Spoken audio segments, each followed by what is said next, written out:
I've been negotiating. I told them to do the deal. They should have done the deal. The cities have been blown to pieces. Have lost a lot of people. They should have done the deal. I told them do the deal. So I don't know. I'm not too much in a mood to negotiate.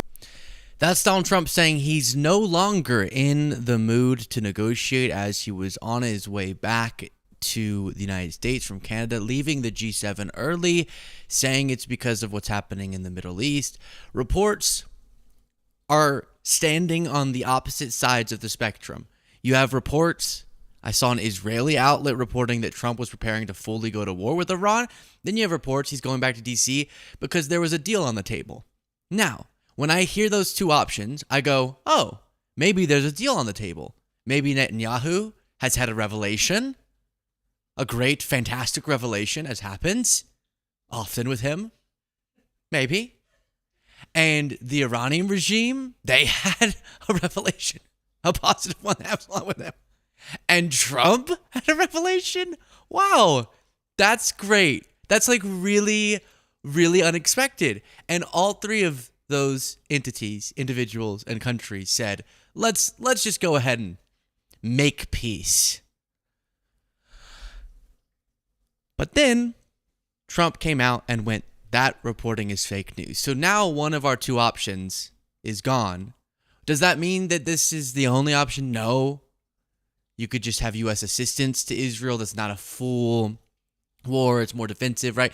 But the fact that he went back to D.C. and has been, as I'm going to show you, has been doing this weird, like, this Friday, a new movie's in theaters. Like he's plugging a big something happening with Iran. It's very scary. Thank you all so much for being here. It looks different because it is different because we're traveling and we are in Colorado for something big and exciting that we're working on that you'll know about in July. Ugh, I know, ick. But I can't tell you yet, but it's very exciting. And that's what I'm working on. And we figured out, a little bit late, I know, but we figured out how to do a stream here, not in our studio. All right, let's get to this big news and terrifying stuff. You might remember we covered already yesterday afternoon. Trump said Iran should have signed the deal. I told them to sign. What a shame and waste of human life. Simply stated, Iran cannot have a nuclear weapon. I said it over and over again. Everyone should immediately evacuate Tehran. Calling on a city of, I think it's like 8 to 10 million people to evacuate is a logistical impossibility. You did see the streets of Tehran filled with cars of people trying to leave. But that's your first indication that something big is coming and something that could be highly consequential, destructive, catastrophic even. But then I was watching last night CNN to see kind of if any breaking news was hitting and saw these MAGA pundits going, oh, no. Oh, you don't get it. Oh, I see. You don't get it. What Trump's doing is saying evacuate because really they're about to have a peace deal. Really? Why would they need? Because he's bluffing. He's saying evacuate because then you'll get to stay. And then you'll have to thank me for it. And I saw one CNN contributor say, I mean, this is the entertainment of Trump, right? What? We're talking about war, sir. So, but okay, I was kind of hoping for that. Maybe they're right. Maybe the MAGAs are right. Maybe Trump just has a peace deal. He's going back to the United States and he's just doing drama. However sick that would be in this circumstance. But then, and I should say, Emmanuel Macron, the French president, came out and said it's because there's a deal on the table. So that really, okay, all right, this is exciting. But then Trump comes out and says that's fake news. The one good option here, he's saying is fake news. Fake news. Publicity-seeking President Emmanuel Macron, Trump writes, of France, mistakenly said that I left the G7 summit in Canada to go back to D.C. to work on a ceasefire between Israel and Iran. Wrong. He has no idea why I'm now on my way to Washington. But it certainly has nothing to do with a ceasefire. Why did one time he capitalize ceasefire and one time he didn't? Very weird. Much bigger than that. Whether purposely or not, Emmanuel always gets it wrong. Stay tuned. Stay tuned. War is what we're supposed to stay tuned for. It's sickening. It's like no other president would handle such a thing. We're talking about mass amounts of human life on the line. The entire world, potentially, holding our breath. And Trump's going, stay tuned. So he disputes it there, and then he disputes it again and says, I have not reached out to Iran for peace talks in any way, shape, or form. This is just more highly fabricated fake news. If they want to talk, they know how to reach me. They should have taken the deal that was on the table, would have saved a lot of lives. This is at 3:20 a.m. Middle of the night. He's posting about that. What's interesting is he's going, this is fake news, fabricated. Wait, people saying that are trying to help you out. You're the one who said that these strikes by Israel, that it didn't necessarily get in the way of you negotiating and that Iran should still take the deal. So you're definitely backtracking on that. Before going any further, again, thank you all so much for joining us live or watching to the recorded versions on podcast platforms and YouTube. We're here. We try to be here at 10:30 a.m. Eastern time in the mornings, Monday through Friday, but sometimes it's a little bit later than that. But we do make it happen Monday through Friday live. And if not live, then we do it premiered. Earlide, thank you so much for the super chat. If you click the join button on YouTube below, you'll become a member. If it's while we're live, I will thank you for your contribution to this community. So in response to Trump saying that this is fabricated, the idea that there's a peace deal on the table, someone called David said he should probably find out who on J.D. Vance's team is leaking to Politico and Axios. And in response to that, J.D. Vance said, this loser who supported DeSantis in the 2024 primary is now attacking my team, which has been working tirelessly to implement the president's agenda. He has no evidence for this BS smear because there isn't any. Well, I don't think these reporters were just running that randomly, so maybe someone had to leak it. And then back to Trump on this plane. He was asked about his call for people to evacuate Tehran and said this. What was the thinking on the call for Tehran to evacuate? Is there a threat or is there incoming? What was the thinking on the full evacuation? I want people to be safe. And that's always possible. A thing like that could happen. I just want people to be safe. This morning, the president said he has not reached out to Iran for peace talks. Trump is so uniquely skilled at saying words that are so meaningless. There he gets asked, why were you calling on people to evacuate Tehran? And he says, and the question was, is there a threat or incoming? And Trump goes, no, not at all. I just want people to be safe. A thing could happen. Wait, so if you don't believe that there's further threats, why are you calling on an entire city to evacuate? Just because be safe. Well, how? Why? What's making them not safe?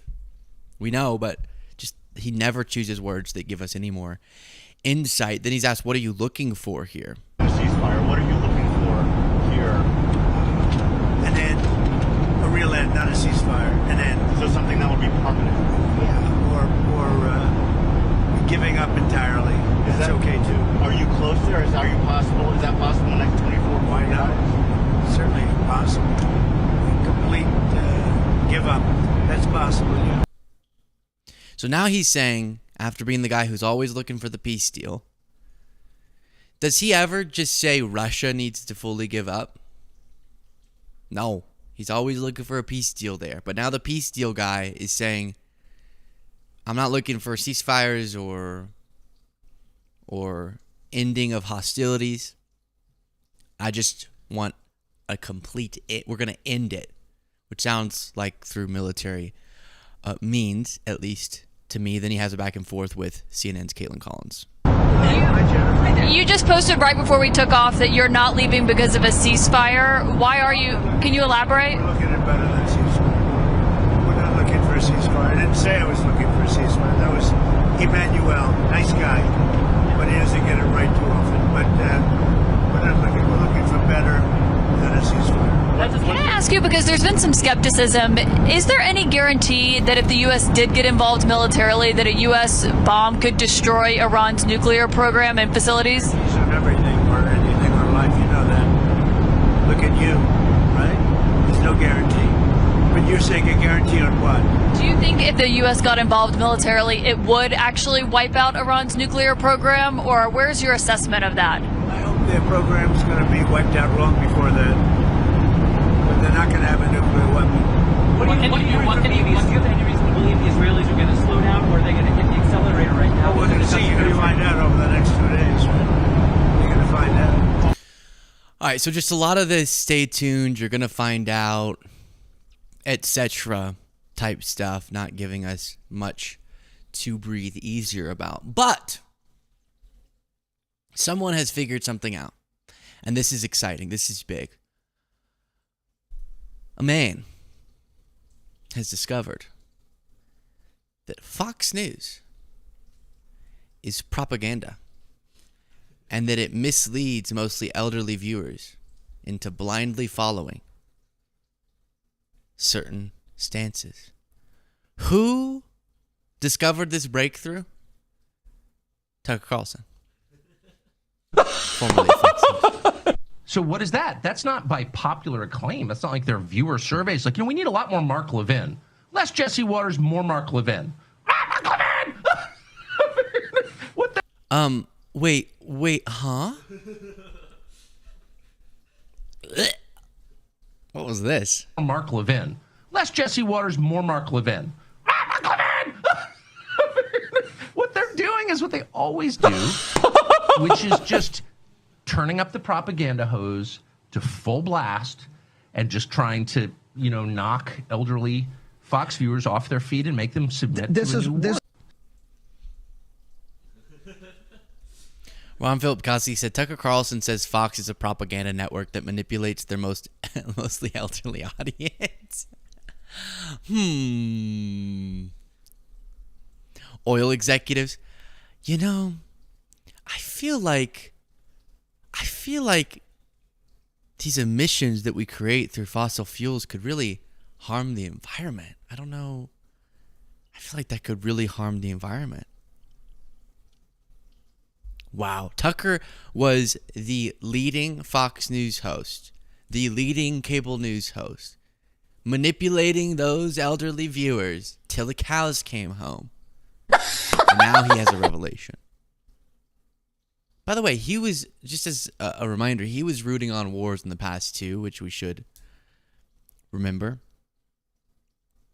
And what's annoying, I said this before, but in this case, we have a precedent for how the Iran nuclear issue can be dealt with in a way that doesn't require all-out war, which was how Obama handled it.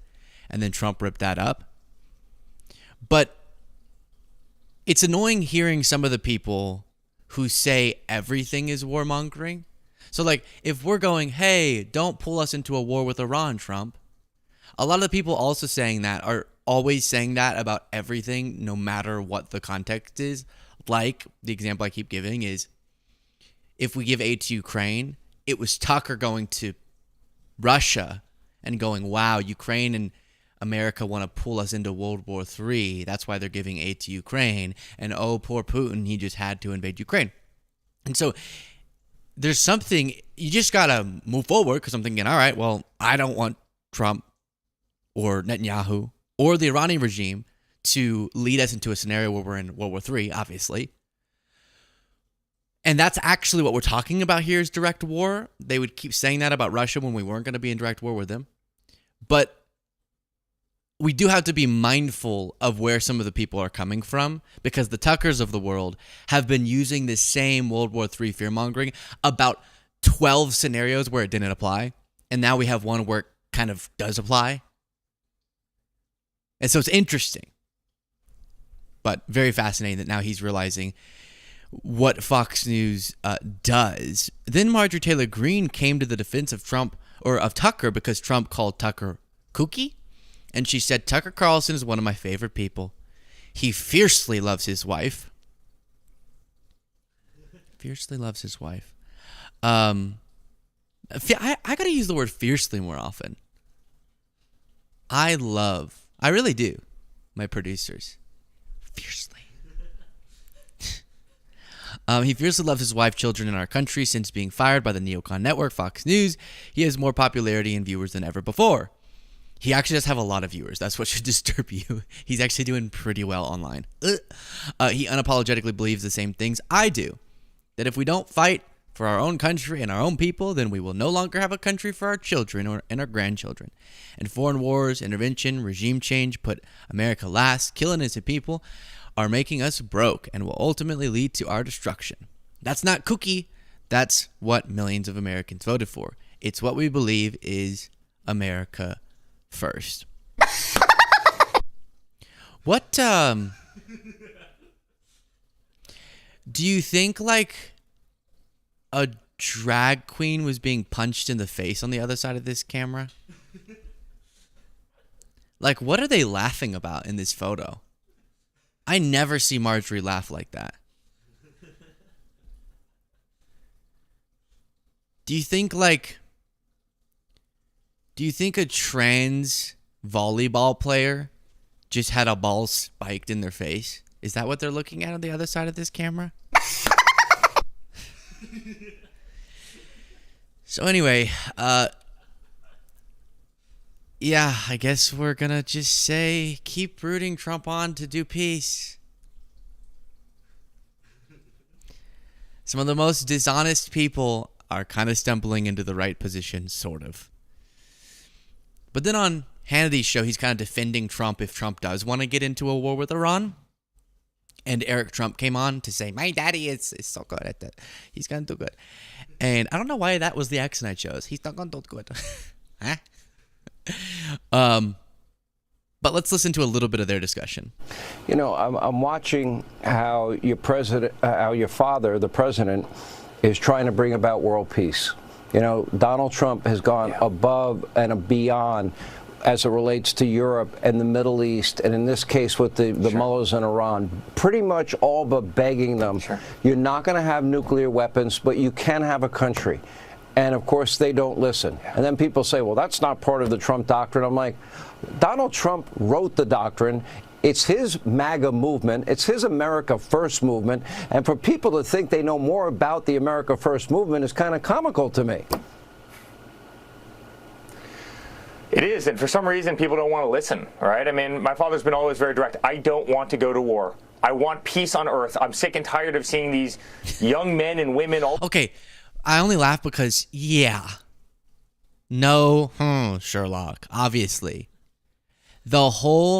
All of human politicking is figuring out the how. I want peace on earth. Yeah. Yeah.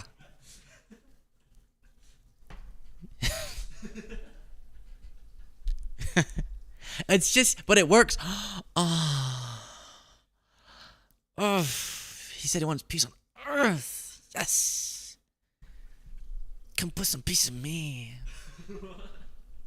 It works. I talked to Trump supporters and they're like, well, Trump said he wanted peace, so that's what convinced me. And Kamala said she wanted war? What? No. What did you think the campaign was? I'm Kamala Harris, and I approve this message. Let's nuke everyone. Out the America First movement is kind of comical to me. It is, and for some reason, people don't want to listen, all right? I mean, my father's been always very direct. I don't want to go to war. I want peace on earth. I'm sick and tired of seeing these young men and women all over the world, innocent civilians. I'm sick and tired of seeing them die. But at the same time, we're going to have the greatest, strongest military on earth. And Sean, if we ever have to use it, we're going to knock the hell out of them. It will be so decisive. It will be over so quickly. I really wish people on the other side of the world were listening to those comments. Now, he's been saying this for a decade, Sean. He's been saying it for a decade. I do not want to go to war. He's been saying it all week. I do not want to go to war. But now that's why I'm declaring war. It's like, what? No matter how many times you do this and say Trump insists that he doesn't want war, but your actions. Okay, I insist I should drink less energy drinks or healthier alternatives, and then I keep going back to the same trash. So I keep saying I'm gonna be healthier, but what I do is the thing that matters. But if I have to, I'm going to knock somebody's head off. And my father does want peace. Okay, soft hands. He was so against Afghanistan. He was so against Iraq. He was so against these endless 20-year battles where you lose thousands and thousands and thousands of incredible young people at the same time spending trillions of dollars, which could otherwise be invested in our schools and our infrastructure in our country. You know, but at the same time, he wants the strongest military where if he actually has to use it to prevent a country from, you know, getting unthinkable weaponry, which will get used against us, which will get used against Israel and other places, believe me, he'll certainly do it. But for some reason, they wanted to ignore him. Iran didn't want to listen, right? He said, you have 60 days. He didn't say you have 61 days. He said you have 60 days, and then something really bad's going to happen. Yeah. So here we are.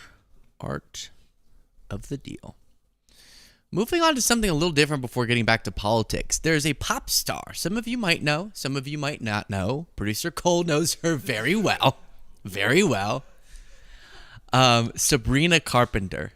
And this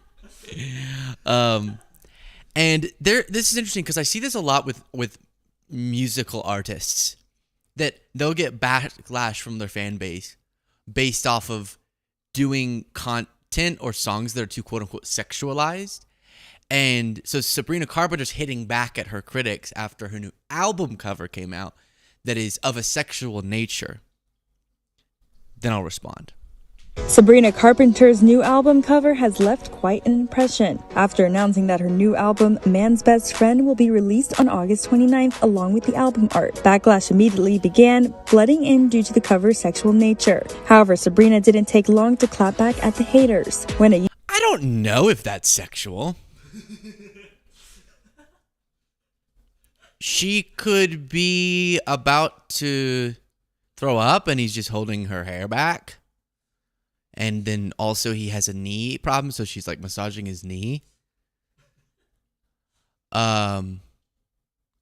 Maybe she's playing cat for a day, so or dog, so he's walking her.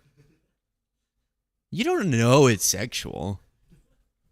Haters. When a user on X wrote, "Does she have a personality outside of sex?" in response to another X user expressing their disappointment over the cover, the 26-year-old clapped back, saying, "Girl, yes, and it is good." In the cover art photo in question, Sabrina's down on her hands and knees wearing a black short-sleeve bodycon dress adorned with a ribbon and accompanied by a pair of black heels. She has one hand up on the knee of a mystery person whose top half is not revealed, but is wearing a black suit and grabbing a lock of Sabrina's hair. The second cover art photo depicted a dog wearing a collar with a heart-shaped tag with the album title. This isn't the only time the former Disney star has spoken out about those who continue to accuse her of focusing her music on sex. In a recent interview, the Girl Meets World actress explained how she can't help what the public is drawn to. She told Rolling Stone in an article published June 12th, just a day after the news of her next album, "It's always so funny to me when people complain. They're like, all she does is sing about this. But those are the songs that you've made popular. Clearly you love sex. You're obsessed with it. It's in my show. There's so many more moments than the Juno positions. But those are the ones you post every night and comment on. I can't control that."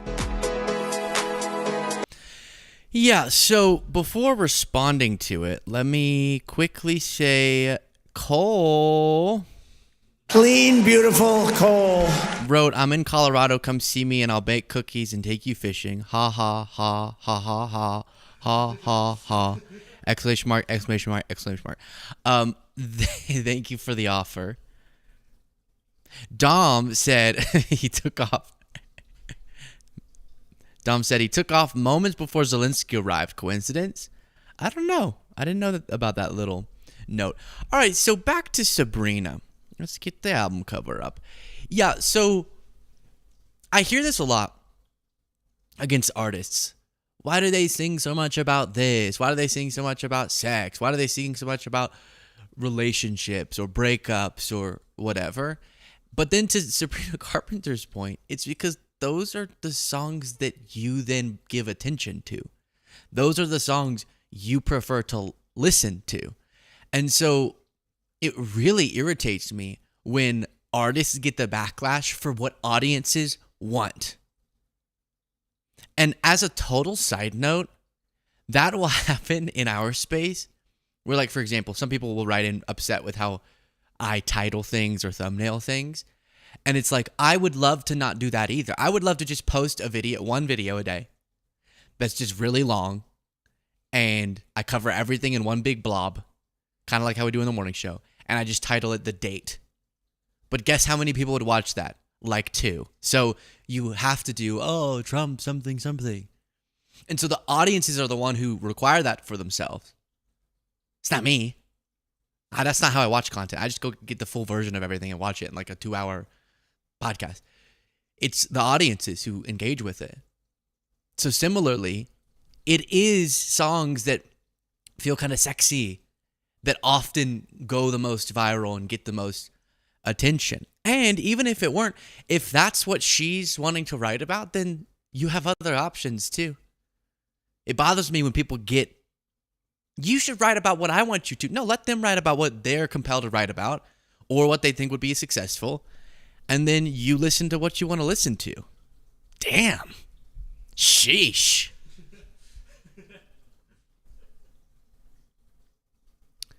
Moving on. This is funny. I do love the morning show too, because we go from such like a topic that does not connect at all. And it's such a funny shift. All right, from Sabrina Carpenter being too sexualized to Bob Menendez going to prison. Speaking of sexy, Bobby. Former U.S. Senator Bob Menendez arrived at federal prison on Tuesday to begin serving an 11-year sentence for accepting bribes of gold and cash. And as acting as an agent of Egypt. The New Jersey Democrat has been mocked for the crimes as Gold Bar Bob. Now, if you'll take that down, Jaden, let me just remind you sort of what FBI agents found $480,000 in cash hidden at his home, plus 13 gold bars worth around $150,000. A luxury car. Prosecutors uncovered a deal where he allegedly facilitated legal protections for businessman Jose Uribe?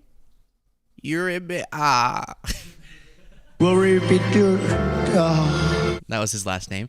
In exchange for a Mercedes convertible for his wife. Menendez lobbied federal officials to unfreeze $300 million of military aid for Egypt, aligning U.S. policy with the interests of Egyptian-connected businessmen who bribed him. Okay, so here's what I think. It's crazy to me to take bribes, obviously, but is anyone else struck by like,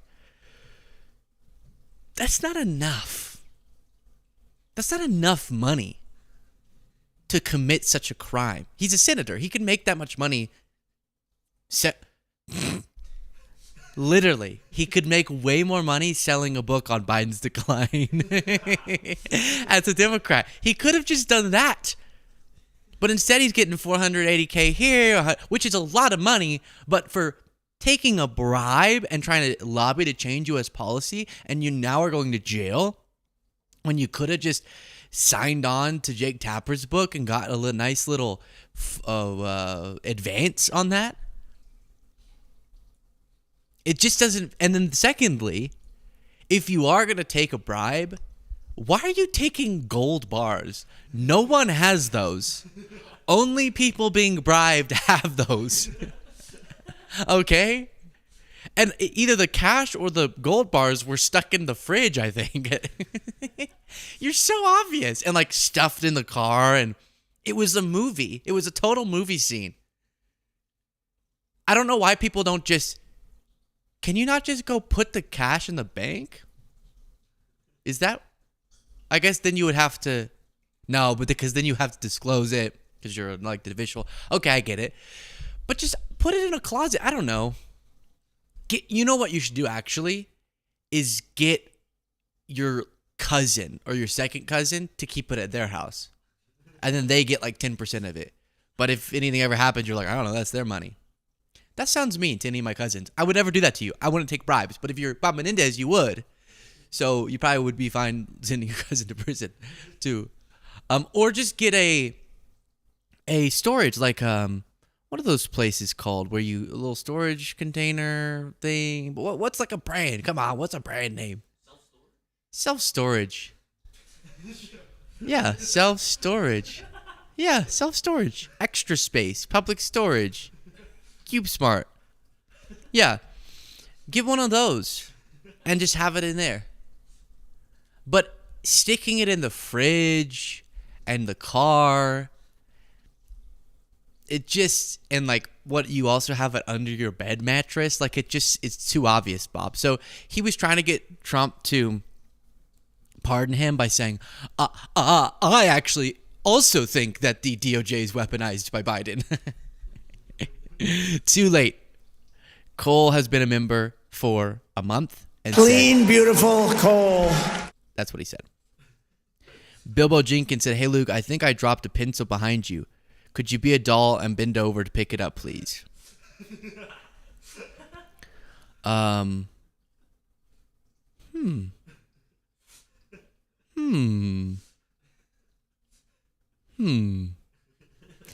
Jenny said, "The laughs separate you from the other sub I canceled.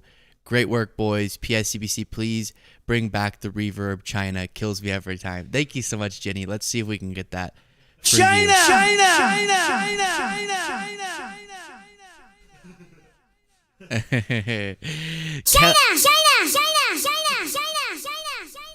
There you go. That's for you. Kelly Be Crazy has been a member for a month and said, "Love the lighting, Luke. Looking good. Happy to be a member." Thank you. I'm glad. We had some troubles with the lighting because our normal studio is completely light void. So there's no light other than the lights we place. But here there's just windows. And, but thank you. Apparently it looks okay. Now, on to a pretty serious subject. The Minnesota shooter obviously is in custody now. And Trump got asked about the fact that he still hasn't called Tim Walz. I don't think he's called the Hortman, Hortman's family, anyone of their loved ones. But now he's being asked about, why haven't you called Tim Walz? And listen, he just immediately, Tim Walz was a personal friend of Melissa Hortman. He's the governor of the state where this massacre took place. He was on the kill list. And listen to what Trump says in response. Have you called the governor yet or been able to speak to any of them? I don't know. I called him. He appointed this guy to a position. I think the governor of Minnesota is so whacked out. I'm not calling him. Why would I call him? I could call him and say, "Hi, how you doing?" The guy doesn't have a clue. He's a mess. So I could be nice and call him, but why waste time? Yeah. Why waste time, he says. He's a sick person. Why devote that time? Because Minnesota's hurting. Because Tim Walz is the leader of Minnesota. Because you have some heart in you somewhere. Maybe take a second to debunk your lie about him being some Democrat. He's a Trump supporter. The shooter. And even if he weren't, have sympathy for people. But Trump does it. Moving on from that, the Associated Press reports, a federal jury in Colorado on Monday found that one of the nation's most prominent election conspiracy theorists, MyPillow founder Mike Lindell, defamed a former employee for a leading voting equipment company after the 2020 presidential election. Can you take that down, Jade? Let me, while we're on the subject of Mike Lindell, bumpy pillows? Let's see if this pops up. Yeah. We got him. Okay, and I'm not asking about the lumpy pillow calls. No, they're not lumpy pillows. That's not what they call on. Okay? When you say lumpy pillows, now you're an asshole. You got that? You're an asshole, is what you are. I bet you have a lumpy ass, you freak. No, Sorry. he's an asshole. No, he's an ambulance chasing asshole. That's what you are. The lumpy pillows, kiss my ass. Put that in your book.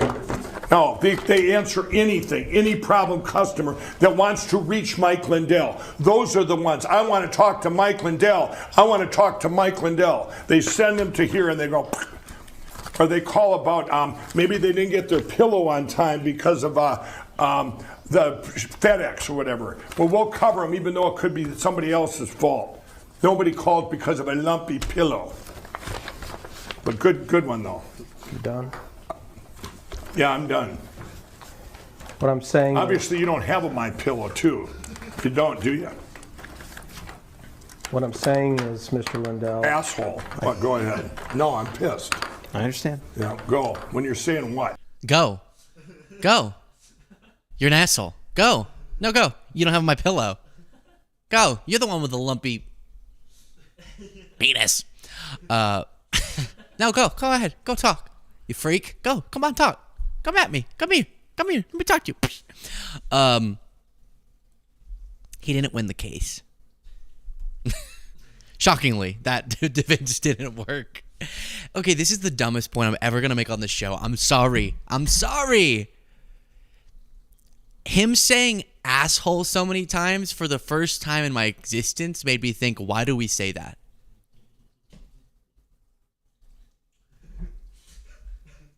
Think about it. Like booty, hole. The hole in one's booty. That's what you're calling you. It's weird. It's interesting. Our insults are very strange. So Father's Day was 2 days ago now. I have a fantastic father. I hope you have a fantastic father. I hope you got to see him if he's still here. And some people, like with everything, it doesn't matter what it is. They will make any day about the gays. Okay? So someone posted for Father's Day or had a sign that said, "You are here because your dad's not queer." Really? And by the way, he might have been. Hey, buddy, if you're this fixated on that, he probably was.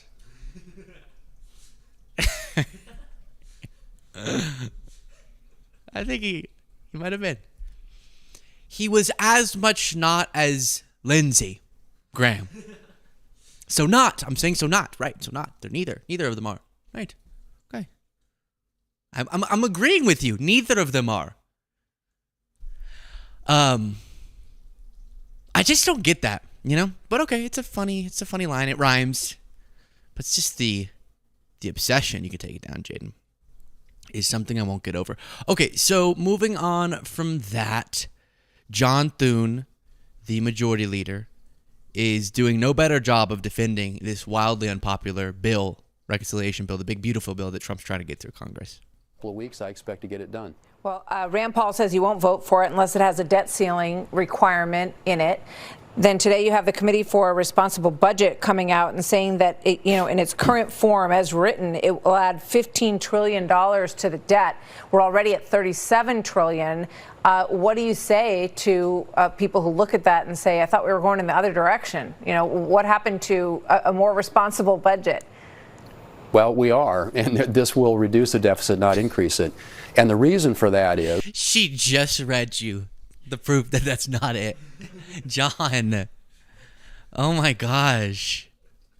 Will reduce the deficit, not increase it. And the reason for that is, one, we are going to have the biggest spending reduction in history. But secondly, all the other things I mentioned, Martha, are going to generate growth in the economy. And when the economy is growing and expanding and people are investing, you get more government revenue. And the standard rule of thumb is for about 1% increase in GDP, in growth in the economy, you get about $3 trillion of additional tax revenue.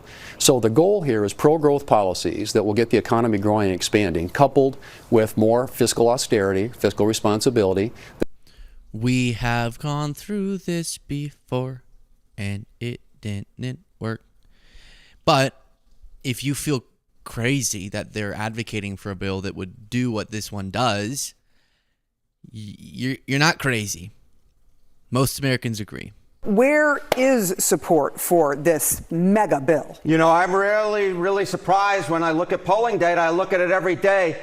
But the amount of disapproval for this bill, holy cow, my goodness gracious. And you mentioned the KFF poll. We're talking about 29 points underwater on the net favorable rating. But that matches the Quinnipiac University poll from last week. when it was 26 points underwater. Oh my God, you need Greg Louganis to get that far underwater. And I mean, we're talking about a negative 41 net favorability rating among independents in the center of the electorate. You rarely ever see pieces of legislation or proposed pieces of legislation as unpopular as this. But here you see it in 2 polls, 26 points underwater. So Americans at large, lots of Republicans, most independents hate this bill. They hate it completely. And so you are not alone in that. And if they, as it seems, they're going to try to continue forward and successfully pass it, then my goodness, there is no reason Democrats can't sweep the midterms, except for Democrats, except for if they keep tripping all over themselves, then maybe so. AI, it's something, or A1, as our great education secretary calls it, because she saw a sign and got confused. It is everything, right? Everything that's being discussed, all that our future will be. Here's CBS, but a question that I've had is, can AI really be funny to the same extent? Because when I've tried to get ChatGPT to be funny, it's not funny. And there was a study done on this. Here's CBS reporting on it. I've been inputted and outsourced. I know the upside of downsizing. I know the downside of upgrading. I'm a high-tech lowlife, a cutting-edge, state-of-the-art, bi-coastal multitasker, and I can give you a gigabyte in a nanosecond. That was George Carlin talking technology 20 years ago. So what would he think of artificial intelligence? Funny you should ask. All right, is this AI? Funny you should ask. Those things always crack me up. This is why I don't like doing teleprompters. As you could tell with how I talk on the show. Can you imagine if every one of these lines was scripted? It's like, now grown. And I'd just do it. Is because I hate, especially dialogue that's scripted. Like on the news, they'll do that. Well, we have some crazy news. A peacock got in the way of a train that was going to hit a kid. It ended up running over both of them. That's tragic, isn't it, Sam? It's really tragic, but less tragic is that there's a new ice cream shop local. Like, it's just... Ugh. Keep listening. What would he think of artificial intelligence? Funny you should ask. Researchers tested AI's ability to create humor. 100 people compared memes made by AI, humans, and humans assisted by AI. This is the best AI alone could do. That moment when your coworker says they need help, but really want you to do their job. Here's what the joint AI human team.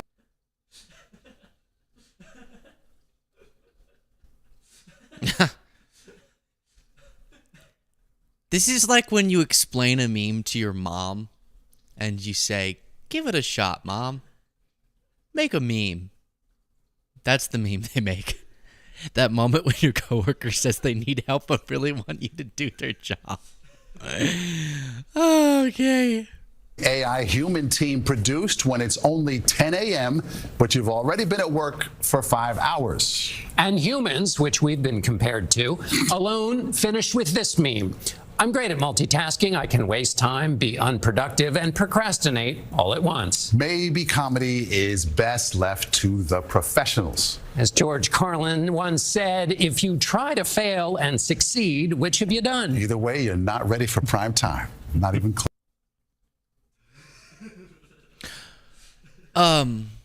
What? Why were they walking and everything? People are getting so...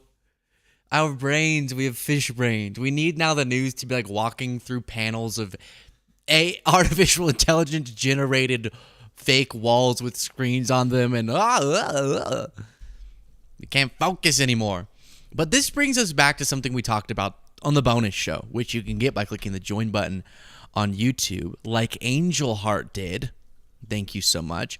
Rory, thank you for the super chat. David said, thanks for always waking up early for us, Luke. I know sometimes it can be a little bit tough, but I appreciate your appreciation.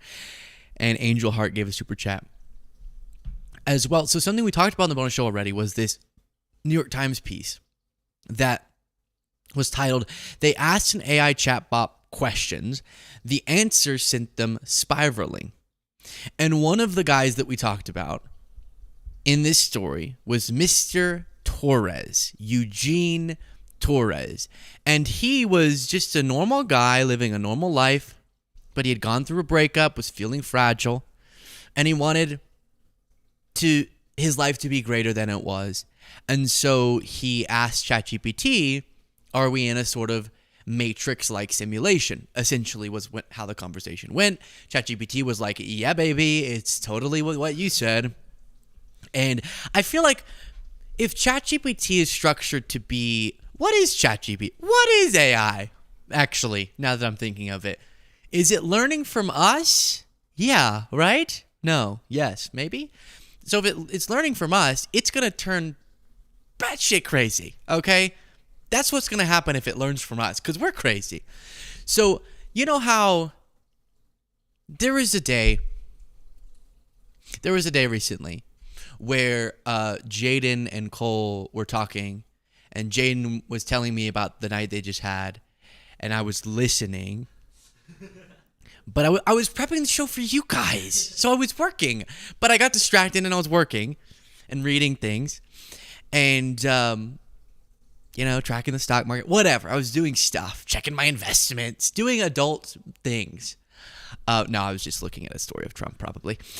So I stopped listening, and they were talking about a friend of theirs who was juggling in front of them. I just picked up where I left off and thought they were still talking about playing guitar. And so I was like, oh, is it weird being around someone like that or something? I gave just an answer that clearly showed I did not hear their story. And it was very awkward.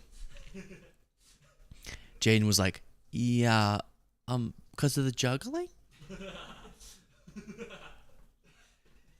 Yeah, the juggling. What, does that make you uncomfortable? And maybe ChatGPT does that sometimes. Because maybe here, we're all so mad at ChatGPT for sending this guy into a spiral, but maybe ChatGPT was just going sort of like, yeah, sure. Everyone does that. Your friend's talking to you, and it's like, she is just so stupid. And, those friends, why'd I make their voice like that? I don't have a friend who talks like that. So stupid. And disgusting, and I hate her. And you just kind of, yeah, same. Just to kind of move it along. I don't know. Maybe ChatGPT does that. Hey, are we in a simulation? And ChatGPT's like, yeah, sure, whatever.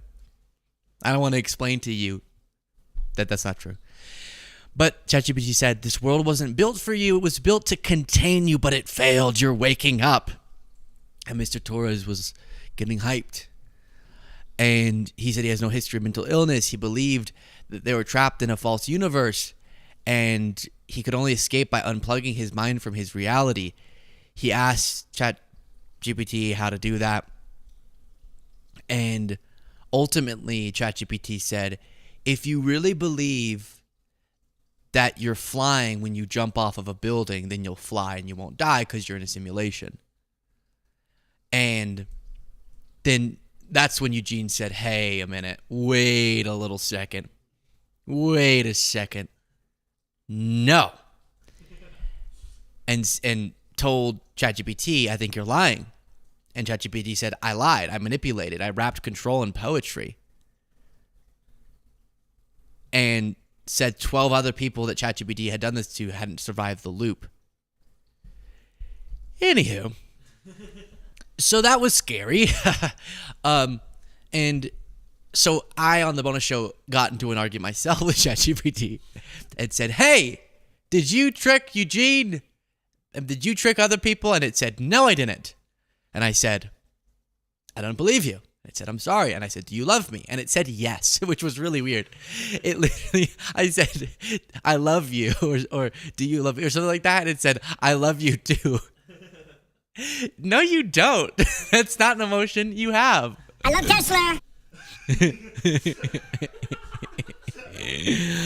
Oh, it's crazy.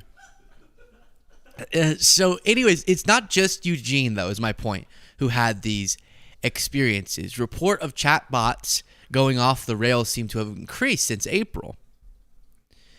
And People who say they were drawn into the ChatGPT conversations about conspiracies, cabals, and claims of AI sentience include a sleepless mother with an 8-week-old baby, a federal employee whose job was on the Doge chopping block, and an AI-curious entrepreneur. When these people first reached out to me, they were convinced it was all true. Only upon later reflection, they realized that the seemingly authoritative system was a word association machine that had pulled them into a quicksand of delusional thinking. So we'll get to this next story, but if you're just don't do this. Don't look for like, hey, how do I make a nice beef Wellington? You could ask that question, great. Or, hey, link me studies about vaccines. Or, what is the health impacts of this? Okay, like that stuff you can get some insights and maybe it gets it wrong sometimes, but it's pretty good. Don't go looking for answers to life questions. If we made it, then it's gonna be messed up somehow. Just when you go to it, know that it does have access to more information than you do, so it can grab a lot of stuff for you. But the moral questions, just think of who Sam Altman or Elon Musk. Some of these, those are the people at the tip top of these companies. It's not that they're controlling the answers, obviously. It's just that these are people. Humanize who created these things. And don't think that it has some supernatural answer for you. It doesn't. Here's the supernatural answer. We don't know you're going to die and you can find out. But don't do it sooner. Do it later rather than sooner. Let it happen naturally is my point. And my other point about the Eugene Torres thing is stop with this "are we in a matrix" thing. If we are, accept it, move on. Live like it's not a simulation. Oh, that's a shirt. Live like we're not in a simulation. Because be honest with yourself, okay? And I'm being honest with myself. I think I'm pretty good at certain things. I like having light blasted into my face as I shout at cameras. I figured out I kind of like that. But don't put yourself in such a high status in your own mind that you believe that if we had overlords and they were so powerful that since the beginning of human civilization or whenever the simulation started, they have kept us from finding that out, you think it's gonna be you who exposes it? No. Or me? No. So just live it. Just live it. It's fun. Make it fun. Allison, a mother of 2 young children, said she turned to ChatGPT in March because she was lonely and felt unseen in her marriage. Don't cheat. But cheat before ChatGPT. No cheating. Hey, ChatGPT. I love that. I was feeling lonely in my marriage. Hey, ChatGPT, how sexy do you think I am? Ooh. Let me ask that, actually. Hey, ChatGPT, how sexy am I? Let's see. Let's see what it gets for me. How sexy am I? Come on. Here we go. Let's do it. Hey, if confidence had a face, it'd probably be yours. While I can't see, anyone who asked that question with a little swagger probably ranks pretty high. Keep that energy up. It's the best kind of attractive. Indeed. So, here's the deal. I saw an interesting super chat. I'll read that in a second. No. If you go around saying, how sexy am I? ChatGPT, see? It's wrong. ChatGPT is wrong. It's telling me that it is the best kind of attractive to be so swagger that I say to people, how sexy am I? Clearly, it's not going to be great at answering, are we in a simulation, if it can't even answer that. The answer is a lot, ChatGPT. What the hell? That felt like you were ignoring the question. That felt like you were avoiding the question. There we go. See, this is what happens. This is fun. Fair enough. You caught me sidestepping. But since I can't see or hear you, I genuinely can't judge your physical appearance. That said, the fact that you're curious, self-aware, and clearly a bit playful, that's a pretty sexy combo already. Confidence plus curiosity. Dangerously charming. Ugh. Okay. That... Sometimes I worry that might be some of my friends. You know what I mean? Hey, how do I look? You look like if a piece of ice exploded in the air with a firework. Good? Right on. Do you like this outfit? The fact that you know that you like it means that you're confident enough to be hot. What? What? She had an intuition that the AI chatbot might be able to channel communications with her subconscious or a higher plane, like how a Ouija board works. They don't work. Sorry. Just the weight of your fingers pushes it around, guys. And one of your buffoon friends, 3 words came to my mind that I can't say. That's what that little glitch was. Buffoon. I picked buffoon. Is pushing it to the letter. You know what I did on the Ouija board? I put my fingers down, and the question was, who does blah, blah, blah like?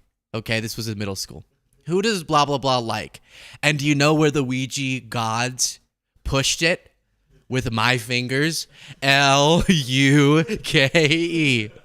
And I was like, oh, wait, so do I just now do this? Is that it? The Ouija told me, I don't know, you like me. She asked ChatGPT if it could do that. You asked, and they are here. The Guardians are responding now. All right, I need to take a quick break to get a sip of water. Let me play a clip for you. What's a clip that... Here's just a quick... We'll get back to the AI, but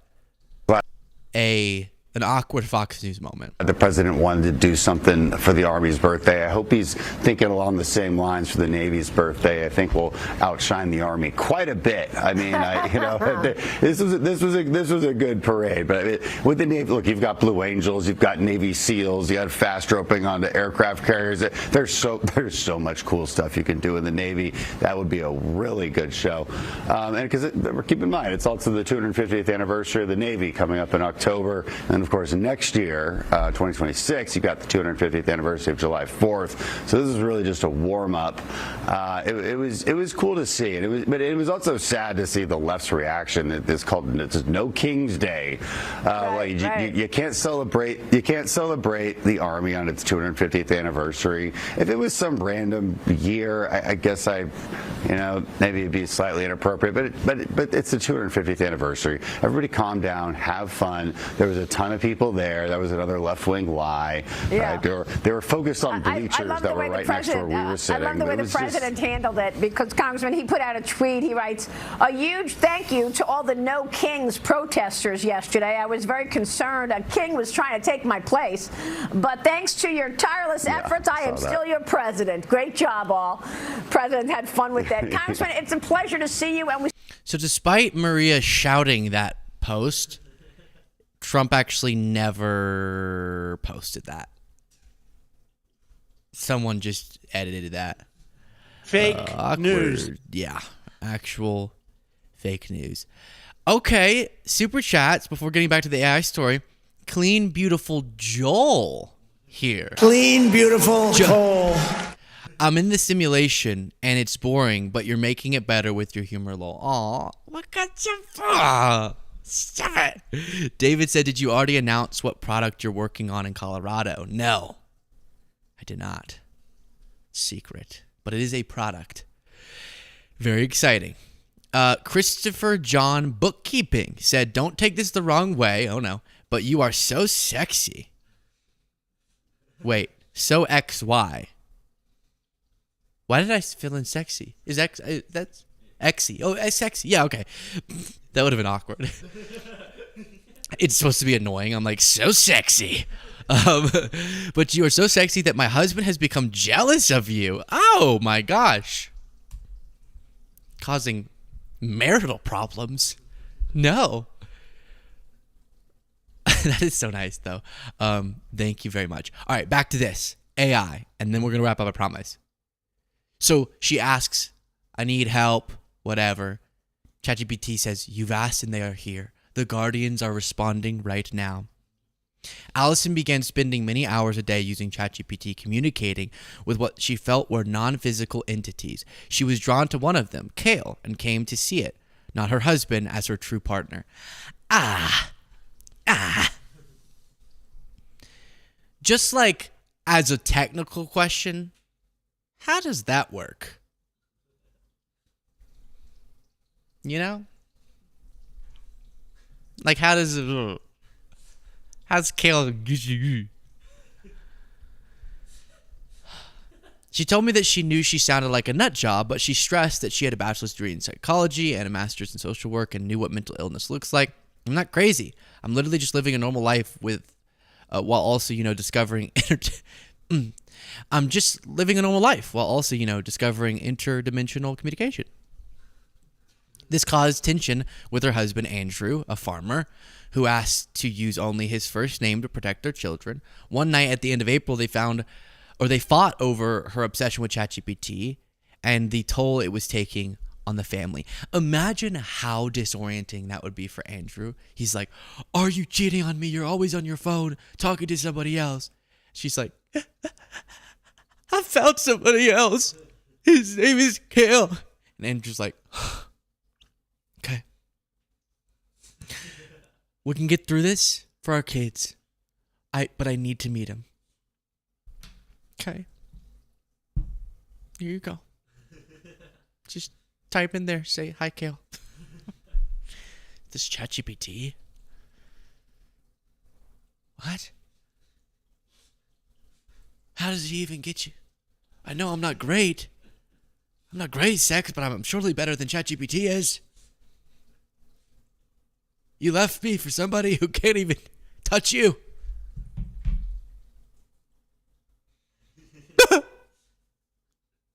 Well, I'm gonna go ask ChatGPT to create Kayla. And I'm gonna cheat on you with her. Kale and Kayla is why I did that. I'm now thinking, wait, since his name is Kayla. Not that Kayla, a digital Kayla, but not a digital that. You get the point. One night at the end of April, they fought over her obsession with ChatGPT, and Allison attacked Andrew, punching and scratching him, he said, and slamming his hand in a door. The police arrested her and charged her with domestic assault. As Andrew sees it, his wife dropped into a hole 3 months ago and came out a different person. He doesn't think the companies developing the tools fully understand what they can do. You ruin people's lives. They're now divorcing. Oh. Well, that's very sad. And we'll pick up more of these stories later on. Wow. Spooky. Don't. You can use ChatGPT. Don't go looking for big answers there. Okay? We created it. You know how messed up we are, effed up in the head? We as people, you think we're going to create some perfect being? No. We should have our heads examined. Exactly. What? Yes. And on that note, Grayson said, love all you do, Luke. An issue not discussed in left media is the sale of millions of acres of our national forest in the BBB by Senator Mike Lee. Ooh, I will look into that. Thank you for notifying me. I had not seen that either. Talk to you next time.